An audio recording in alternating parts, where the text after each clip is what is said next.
Hello mga pare ko, at buti naman nga ito may katulong akong aking mga kabarkada, aking mga kaibigan simula pagkabata hanggang ngayon, hanggang sa susunod pang mga panahon.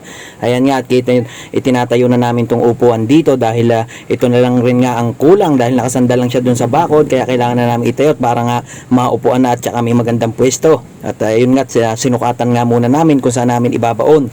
At ayan nga, dinukala na ng mga tropa natin at hahanap nga muna tayo ng pangdakot ng lupa hanggang si pare naman ay naghuhukay. Buti na lang din talaga at maganda ang panahon at sobrang lakas ng hangin kung makikita nyo. Kaya ayan, at buti na lang nga at sa mga katulong kong ito ay talagang libre din sila dahil kung hindi ay naku, mahihirapan ako mag-isa dito. Salamat talaga sa inyo mga kumpare, the best kayo. Dahil itong upuan ngang ito ay nakatayo na talaga siya dito sa dating kubo. Ngayon, hinugot namin ng buo para ililipat na nga lang namin ng pwesto kasi buo na siya kaysa maggawa nga naman ng balik sa simula, di hinugot namin ng buo na para ililipat na lang namin. Kaya buti na lang din talaga at matibay pa yung upuan na yun, sayang din talaga. Kaya pag nilipat namin ay syempre titibayan din namin.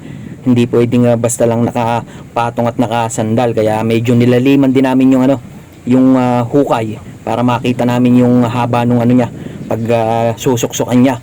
Kaya salamat talaga mga kaibigan ko at the best talaga tong araw na ito para sa atin dahil nga nandiyan kayo. Hindi ko inaasahan din talaga na may makakatulong ako at kayo nga alam kong mga busy din, meron din kayong sariling buhay at pamilya, kaya thank you very very much sa inyo mga pare ko.